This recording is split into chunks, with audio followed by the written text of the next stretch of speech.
우리 말씀 보기 전에 우리 성경책 다 가지고 있죠? 성경책을 역대하 7장 13절 14절을 우리가 펴놓고 같이 말씀을 보겠습니다. 역대하 7장 13절 14절을 이렇게 펴놓고 같이 말씀 듣도록 하겠습니다.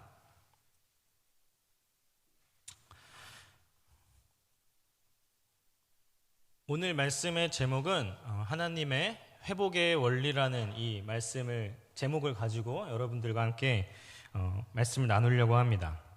우리 지금 나가수 중이죠. 그래서 지금 역대기를 계속 읽고 있고 오늘이 아마 역대하 11장부터 읽는 것 같아요. 제가 알기로는.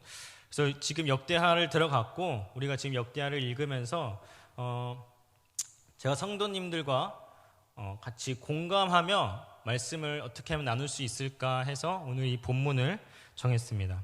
다들 알겠지만 이 역대기의 이 배경, 다시 말하면 하나님이 역대기를 통하여서 이스라엘 백성들에게 무엇을 원하고자 했는지 사실 이거를 알아야 오늘 본문에서 르호보암의 이야기가 왜 역대기에서 이렇게 나왔는지를 이해할 수가 있습니다. 그리고 앞으로 우리가 역대하를 쭉 읽어가면서 하나님이 이 역대기를 왜 주셨는지를 알아야 이 왕들이 어떠한 일을 행했을 때 하나님이 어떻게 드러났는가가 보이게 될 것입니다.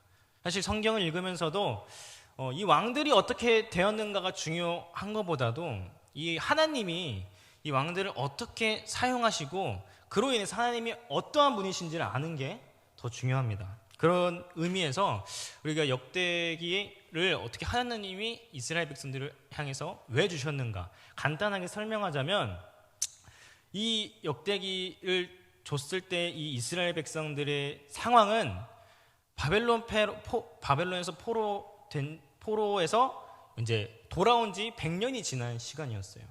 성전을 재건하고 뭘 했는데도 불구하고 이들에게 뭔가 회복의 길이 열리지 않는 거예요. 그래서 성경을 역대기를 뒤에도 읽다 보면은 에스라, 느헤미야까지 나오지만 성전을 재건했음에도 불구하고 이들에게는 회복의 길이 보이지 않아요. 오히려 계속해서 200년 동안이나 이방 페르시아 왕에게 계속 복종하면서 살았어요.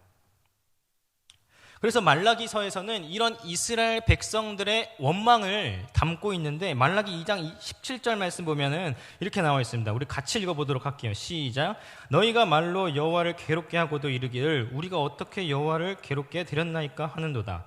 이는 너희가 말하기를 모든 악을 행하는 자는 여호와의 눈에 좋게 보이며 그에게 기쁨이 된다 하며 또 말하기를 정의의 하나님이 어디 계시냐 함이니라.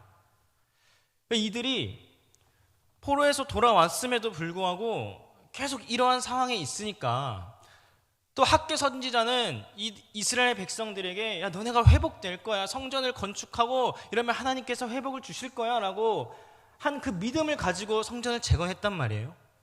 그런데도 회복이 되지 않아요. 그러다 보니까 이들이 이런 원망을 하게 된 겁니다. 그럼 이러한 상황에서 우리는 이 이스라엘 백성들에게 이러한 질문을 할 수가 있어요. 과연 이스라엘 백성들은 하나님이 선택하신 백성이 맞나? 선택을 했는데 이들이 포로에서도 돌아오고 성전을 재건했음에도 불구하고 또 학개 선지자의 말을 믿고 따랐음에도 불구하고 왜 이들에게는 계속해서 이방 페르시아 왕에게 복종하는 상황만 나올까? 과연 하나님께서는 이스라엘 백성에게 해주셨던 이 약속들이 아직까지도 유효한가? 라는 것에 대한 질문의 답이 바로 역대기입니다.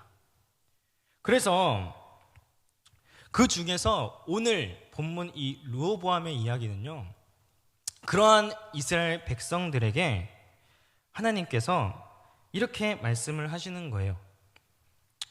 하나님이 이스라엘 백성들을 다루시는 원리가 있습니다.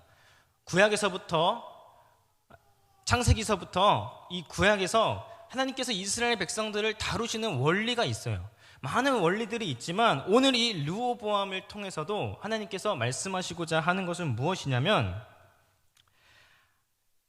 하나님께서 오늘 역대기 11장 르호보암이 나오기 이전에 어떠한 약속을 주셨냐면, 오늘 여러분들이 지금 펴고 계시는 역대하 7장 13절 14절 말씀이에요. 이것이 어떤 약속이냐면, 너희가 하나님의 얼굴을 찾으면 회복하게 해줄게. 이게 솔로몬에게 했던 하나님의 약속이었습니다.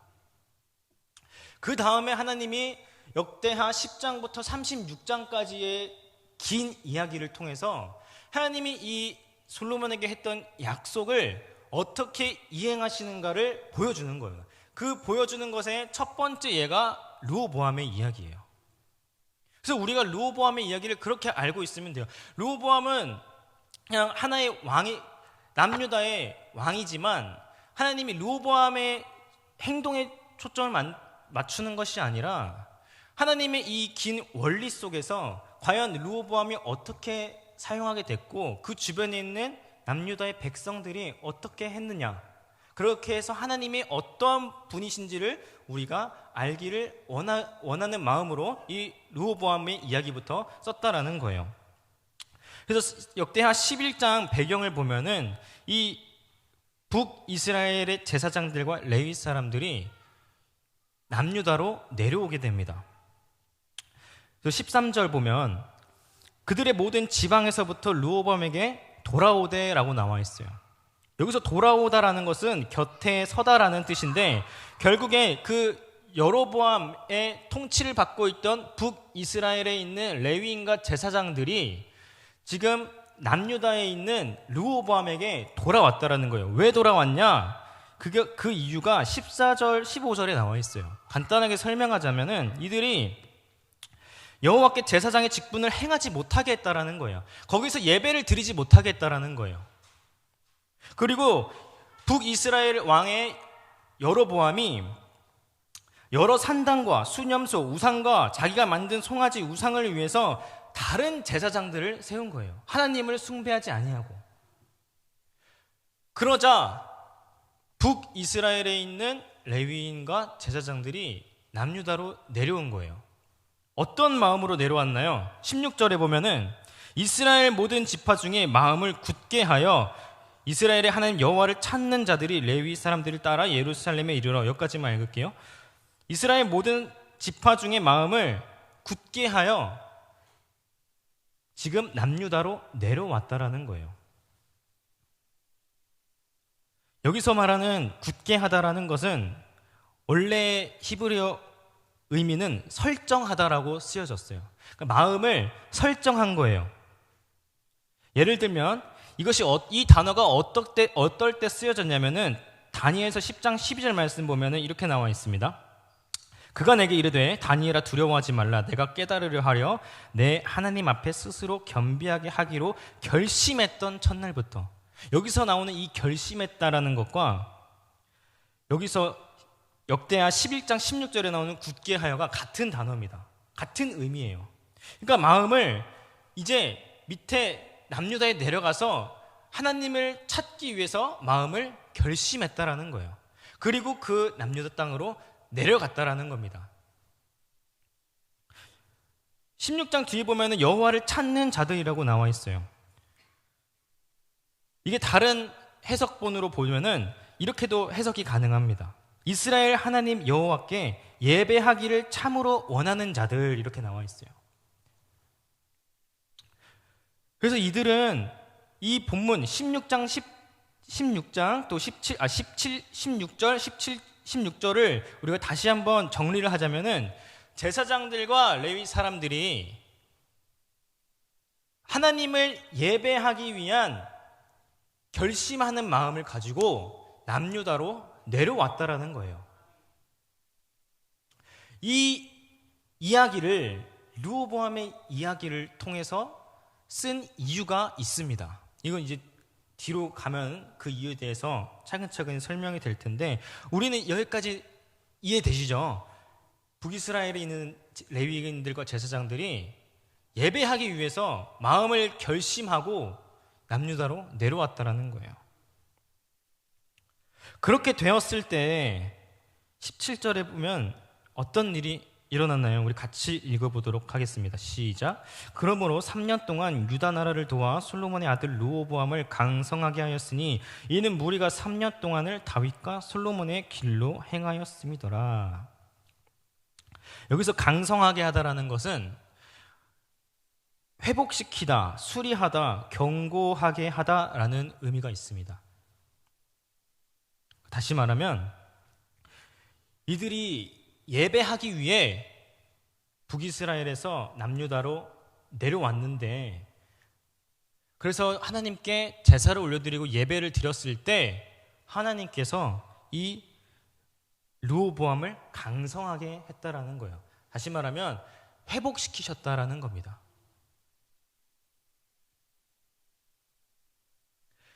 이것이 하나님의 약속이 어떻게 이루어지는지를 이 이야기를 통해서 알 수 있는 거예요. 우리가 지금 성경책을 펴놓은 장이 역대하 7장 13절에서 14절 말씀입니다.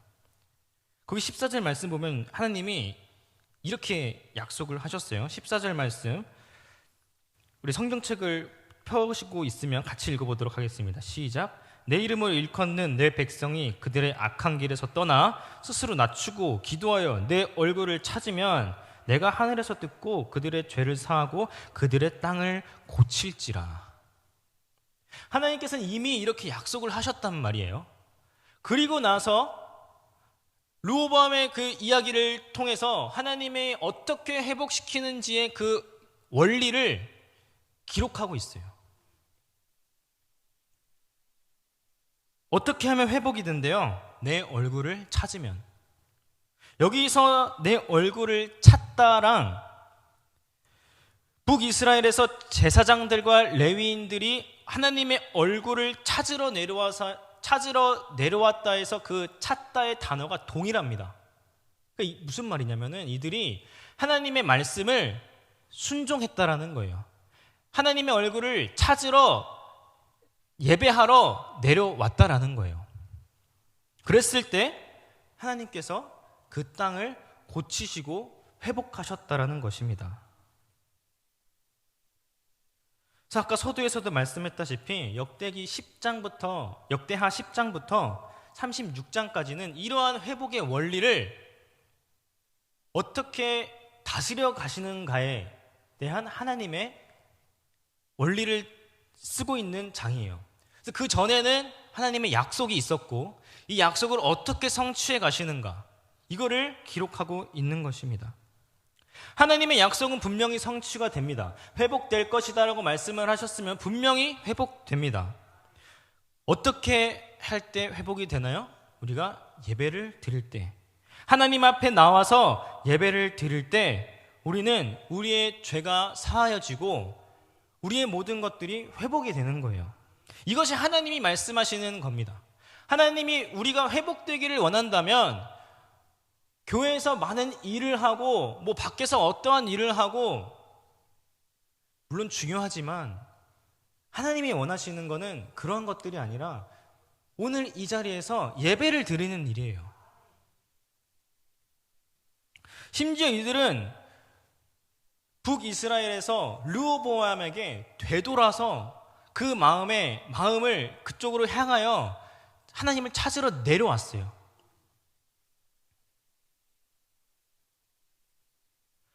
회복의 원리 속에서, 이러한 회복의 원리 속에서 가장 먼저는 어떤 게 회복이 되는 거냐면은 우리의 죄가 회복이 되는 거예요.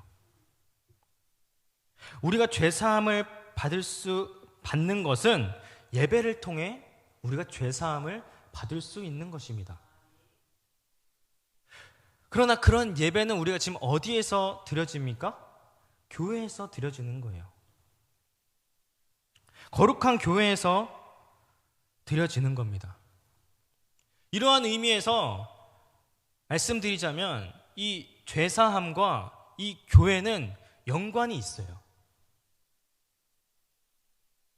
요즘엔 우리 중고등부 아이들하고 그 하이델베르크 교리를 계속 나누고 있습니다. 이제는 성령에 대해서 이제 계속 배우고 있는데 아이들이 이거를 배우면 굉장히 어렵고 딱딱하겠다라는 걱정을 많이 했습니다. 그래서 지금 벌써 21주 차까지 왔어요. 1년짜리 계획입니다. 1년짜리의 그런 과정이 있는 1년 과정인데 지금 거의 이제 거의 반까지 온 것 같아요. 되게 어렵습니다. 딱딱하고. 그런데 아이들이 이걸 들으면서 아이들 한 명 한 명한테도 좀 물어보고 요즘 어떠냐라고 물어봤을 때 감사하게도 들을만 하다라는 거야. 그게 제가 말을 잘해서가 아니라 아이들에게도 하나님의 역사하심이 조금씩 나타나는 것 같습니다. 그래서 아이들도 이제는 조금씩 변화해 가는 것이 보여져요. 최근에 여러분들도 받으셨겠지만 그 카네이션을 이제 중고등부 아이들이 예배 시간이 9시인데 좀 많이 좀 일찍 왔어요. 30분 일찍 와서 이제 카네이션을 막 나눠줬는데 제가 전날 이튿날까지도 아이들한테 전화하면서 일찍 와야 된다 했을 때 아이들이 굉장히 불평불만을 많이 했어요. 그거 어떻게 가요? 아침에 오는 것도 힘든데 어떻게 30분 일찍 옵니까? 이런 식으로 이렇게 불평 그렇게 얘기를 했었는데 당일날 됐는데 저는 그래도 한 2명, 3명 와도 감사하다라고 생각을 했는데 애들이 전원 참석을 한 거예요. 그걸 보면서 참 많은 걸 느꼈습니다. 아이들이 조금씩 변하고 있구나. 그래도 아이들이 교회 안에서 선생님들이 말하는 것, 또 전도사님이 이렇게 하자 하는 것에 순종하는 마음이 조금씩 생겨나고 있구나, 변화가 있구나라는 것을 되게 많이 느꼈습니다. 아무튼 이 하이델베르크를 교리를 계속 배우고 있는데 이 교리에 보면 이렇게 나와 있습니다. 성령이 교회를 통해서 성령님이 우리 교회를 통해서 거룩한 성도들을 통해서 역사하신다라는 것을 배우고 있어요. 다시 말해서 우리가 사도신경을 외워보면 성령을 믿사오며 그 거룩한 공예와 성도가 서로 교통하는 것과 죄를 사하여 주시는 것과 까지가 성령이 함께 일하는 역사란 말이에요. 그 거룩한 공예에서 성도가 서로 교통을 하고 그리고 죄를 사해 주시는 것까지 거룩한 교회에서 일어나는 일입니다. 그러니까 교회에서는 그런 죄사함들이 일어나요. 교회에서 드려지는 예배를 통해서 교회를 통해서 이러한 죄사함들이 일어나는 것입니다. 그것이 바로 하나님께서 이 역대기를 통해서 말씀하시는 회복의 원리예요. 교회를 통해서 예배를 통해서 또 우리 거룩한 성도들의 교제가 있는 그 거룩한 교회 안에서 우리는 회복을 맛볼 수 있는 것입니다. 하나님이 그 성령님이 그렇게 역사를 하시는 거예요.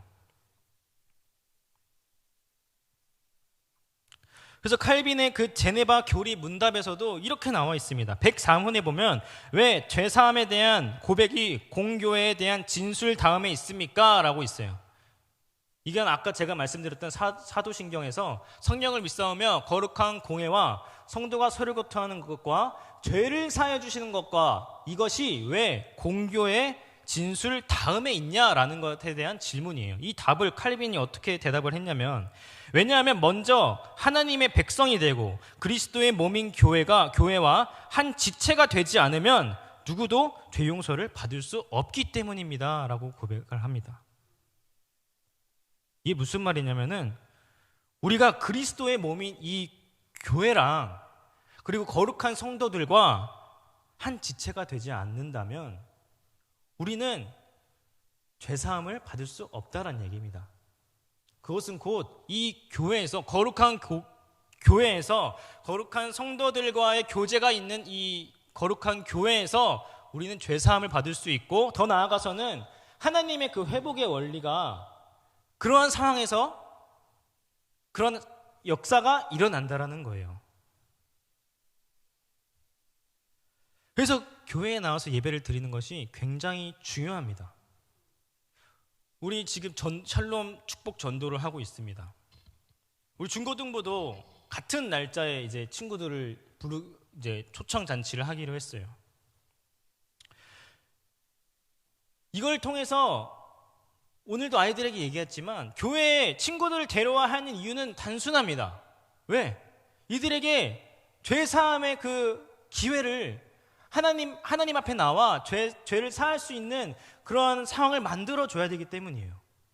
교회에 나와서 예배를 드려야 그 안에서 성도의 거룩한 교제가 있는 그 교회 안에서 하나님의 역사가 일어나고 죄사함이 일어나기 때문이에요. 그럴 때 우리는 그리스도의 의를 입고 죄사함을 얻기 때문입니다.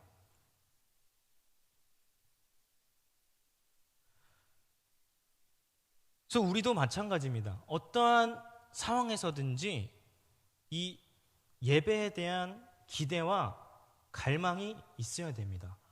그럴 때야 비로소 우리에게는 회복이 임할 것이에요. 우리 역대기 배경을 아까 잠깐 설명했지만 이 이스라엘 백성들이 포로에서 돌아왔는데도 불구하고 상황이 변하지 않는 것을 이들은 원망을 했어요. 그런 이스라엘 백성들에게 준 메시지가 바로 역대기라고 했습니다. 우리의 상황은 어떻습니까? 우리도 어떠한 기도 제목을 계속 주님 앞에 드려지는 기도 제목이 굉장히 많을 거예요. 기도 제목을 드렸는데도 불구하고 변하지 않는 상황이 있을 수도 있어요. 마치 이 이스라엘 백성들처럼 돌아왔는데도 불구하고 기도를 했는데도 불구하고 하나님께서 응답하지 않으세요.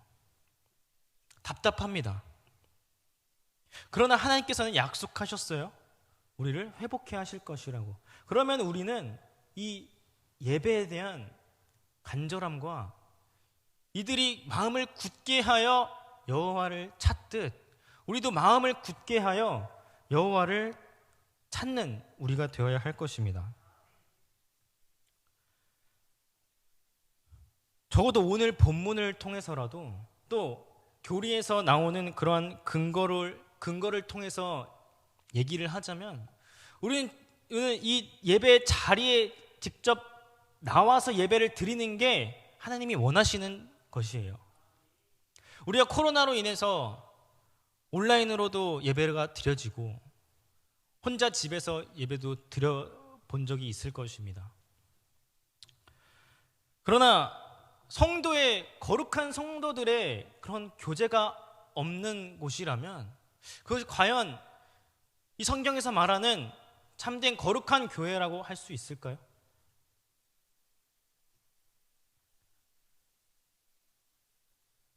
거룩한 성도들의 교제 속에서 그런 공동체가 바로 거룩한 교회를 만들어가는 것입니다. 그리고 그런 거룩한 교회에서 드려지는 예배에서 하나님의 그런 역사가, 성령님의 그 역사가 일어나는 것입니다.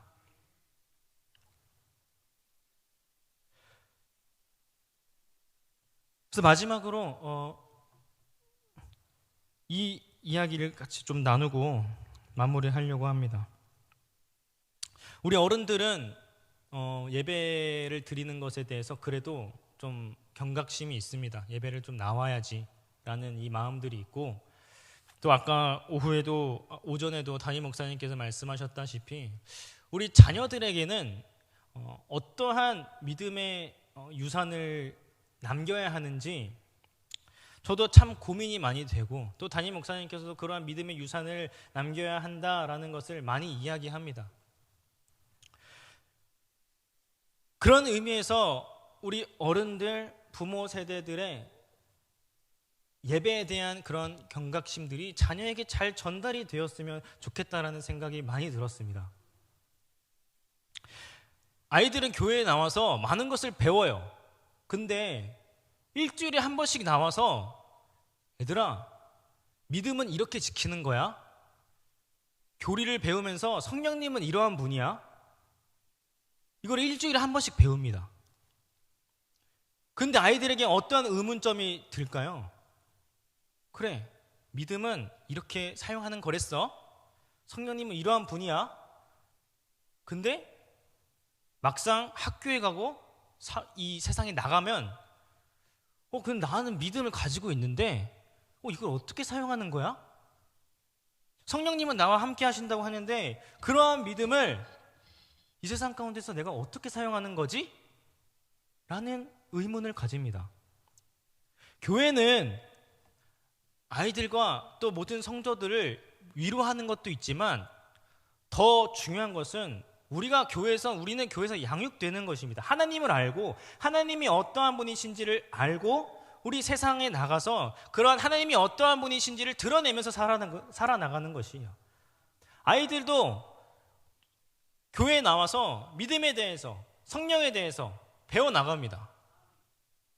근데 세상 가운데 나가서 보고 배울 게 없는 거예요. 믿음을 이렇게 사용하려는데 내가 어떻게 사용해야 될지 모르겠어. 근데 이 아이들에게 가장 좋은 표본은 무엇이냐? 바로 부모입니다.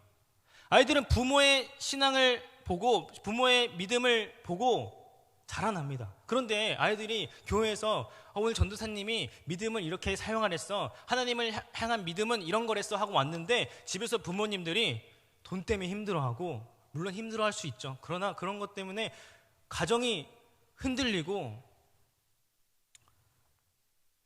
이런 모습을 보게 된다면 아이들은 그런 게 다인 줄 알 겁니다. 그런데 반대로 아이들이 집에 갔는데 부모님이 이런 대화를 하고 있다고 생각을 해보세요. 우리가 돈이 부족하지만, 우리가 뭐가 좀 부족하지만 우리는 하나님이 있잖아. 우리는 하나님이 있으니까 이겨내보자. 하나님이 회복시켜준다고 했으니까 기도해보자. 이런 가정 속에서 있는 아이들은 부모님이 저렇게 믿음을 사용하는 거구나라는 것을 보고 배울 겁니다. 교회에서 배운 것, 가정에서 배운 것, 그럼 자기가 이제 활용을 할 거예요. 근데 교회에서 배운 거는 믿음을 잘 사용하고 하나님을 믿고 의지해야 된다라고 배우는데 집에 갔는데 부모님들이 세속적인 걸로 너무 힘들어하는 거예요. 그런 얘기만 나누고. 제가 그랬습니다. 저희 부모님이 그랬어요. 그래서 저는 굉장히 혼란이 있었어요. 교회에서는 이렇게 알려주는데 부모님의 모습을 보니까 온갖 세상 걱정에 찌들어서 살고 있는 거예요.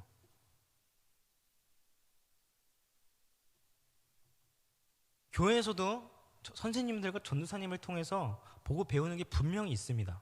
그러나 아이들에게 직접적으로 이 영향을 가는 것은 부모라고 생각을 합니다. 그래서 어른들이 예배의 자리 이런 것들을 잘 지키고 나왔을 때 아이들은 그것을 보고 배운다라는 것이에요. 우리 아이들에게도 회복이 있어야 됩니다. 어른들은 그런 신앙들을 어렸을 때부터 오랫동안 지켜왔기 때문에 쉽게 흔들리지 않아요. 그럴 거라 믿습니다. 그러나 아이들은 너무나도 쉽게 흔들립니다. 그런 의미에서 우리 아이들 위해서 항상 기도해 주시고 아이들에게 모범이 될 수 있는 믿음의 유산을 잘 남기는 우리 어른들 또는 부모님들이 되셨으면 좋겠습니다. 정리하겠습니다. 우리 하나님께서 이 이야기를 통해서 우리에게 말씀하시고자 하는 것은 회복의 원리는 이렇게 일어난다라는 거예요. 예배를 통해서. 예배에 나와야, 교회에 나와서 성도들 간의 그 거룩한 교제, 그 공동체 안에서 드려지는 이 예배에서만이 하나님의 회복의 역사가 일어나고 먼저는 죄사함이 일어난다라는 것. 우리 모두 죄인입니다. 그렇기 때문에 이 자리에 나와서 죄사함을 받고 하나님 안에서 누릴 수 있는 회복을 경험해야 합니다. 그럴 때 우리의 모든 기도 제목들, 우리가 가지고 있는 모든 것들이 하나님 안에서 회복될 거라 믿습니다.